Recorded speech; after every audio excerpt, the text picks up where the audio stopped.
Hola a todos. Hoy vamos a meternos de lleno en una de las trampas financieras más devastadoras que hemos visto en España en los últimos años, la hipoteca multidivisa. Pensemos en esto. Para miles de familias, lo que se vendió como una forma inteligente de ahorrar acabó siendo, bueno, una pesadilla en toda regla. Vale, vamos directos al grano. La pregunta que lo pone todo sobre la mesa es una que desafía toda lógica, ¿verdad? ¿Cómo es posible estar pagando una hipoteca mes a mes durante años y que al final la deuda sea más grande que el dinero que se pidió en un principio? Parece imposible, pero vamos a ver que fue muy real. Y aquí se ve la diferencia de una forma brutal, ¿no? A ver, en una hipoteca de toda la vida, cada cuota que se paga es un pasito que acerca a liquidar la deuda. Lógico. Pero con la multidivisa, cada pago podía ser literalmente un paso hacia un agujero financiero cada vez más grande, un pozo sin fondo donde la deuda, lejos de reducirse, se podía disparar. Muy bien, para entender este lío vamos a seguir el rastro.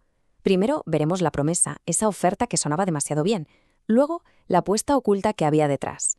Después, el momento exacto en que todo saltó por los aires y finalmente, cómo la lucha en los tribunales consiguió darle la vuelta a la tortilla. Vamos a empezar por el final, por el resultado de todo esto, la cruda realidad a la que se enfrentaron miles de familias. Se le llama la hipoteca invertida, y el nombre es perfecto, porque todo, absolutamente todo, funcionaba al revés de cómo debería funcionar un préstamo. Y es que el quid de la cuestión es este. La gente pagaba su cuota cada mes, religiosamente. Pero claro, cuando miraban el capital que les quedaba por pagar, se llevaban un susto de muerte. La cifra que debían, una vez convertida a euros, era más alta que la cantidad que el banco les había prestado al principio. Una locura. La pregunta, claro, es obvia. ¿Por qué alguien firmaría algo así? ¿Cómo se llegó a esto? Pues la respuesta, como suele pasar, estaba en el cebo, en la promesa. Una promesa increíblemente atractiva, que los bancos empezaron a ofrecer justo en mitad del boom inmobiliario. El escenario era perfecto, de verdad. Estamos en 2007, 2008, el Euribor en España por las nubes, lo que hacía las hipotecas carísimas. Y de repente llega el banco y ofrece una alternativa sofisticada. La idea era, en vez de endeudarse en euros, hazlo en yenes japoneses o en francos suizos. ¿Por qué? Porque su tipo de interés de referencia, el LIBOR, era muchísimo más bajo. Y eso, claro, significaba una cosa, cuotas mensuales más baratas. Sobre el papel parecía una jugada maestra. Pero claro, esa era la parte bonita. Lo que no se contaba, o al menos no con la claridad necesaria, era la letra pequeña. Esa aparente ventaja escondía una apuesta muy peligrosa. Había dos riesgos gigantescos que no se explicaron como se debía. A ver, el primer riesgo era el del tipo de interés. Bueno, vale, eso es algo más o menos normal en un tipo variable. Pero el segundo era la verdadera bomba de relojería, el riesgo del tipo de cambio. Y atención, porque aquí está el meollo de todo el asunto. Este riesgo no solo cambiaba lo que se pagaba cada mes, es que afectaba a la deuda total, al capital entero. Para que nos entendamos, si la hipoteca estaba en francos suizos y de repente el franco suizo se hace más fuerte frente al euro, pues para devolver la misma cantidad de francos ahora hacen falta muchos más euros. O sea, la deuda contada en la moneda del sueldo, en euros, acababa de inflarse como un globo. Esta cita lo clava. Es que no se estaba firmando una hipoteca normal y corriente. Se estaba metiendo a la gente a jugar en el mercado de divisas.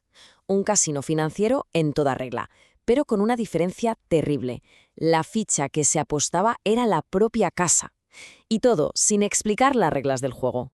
Y claro, como en cualquier apuesta de alto riesgo, a veces se pierde. Y aquí se perdió a lo grande. El mercado cambió de dirección y lo hizo de la peor manera imaginable. Llegó la crisis financiera de 2008. ¿Y qué pasó? Que el euro se debilitó.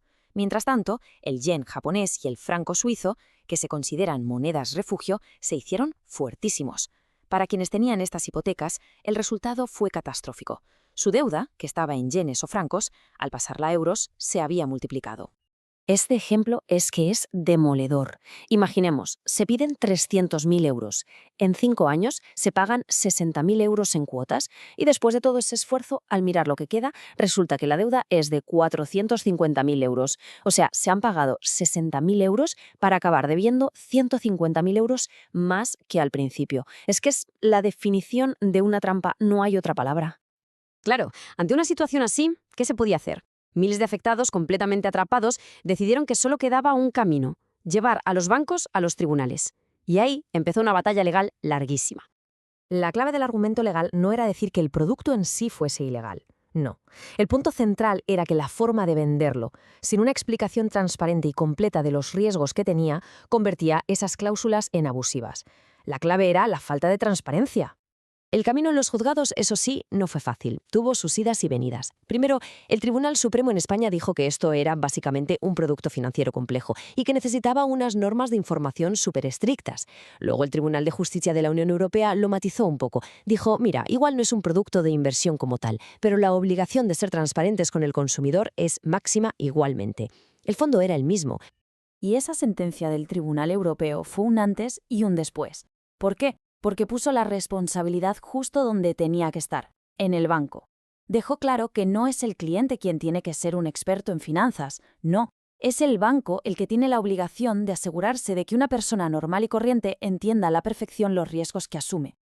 Dicho de otra forma, no valía con decir por encima, oye, que la moneda puede subir o bajar. No, el banco tenía la obligación de explicar, con ejemplos claros y de forma que se entendiera, lo que una fluctuación importante de la divisa podía suponer en euros contantes y sonantes para la deuda.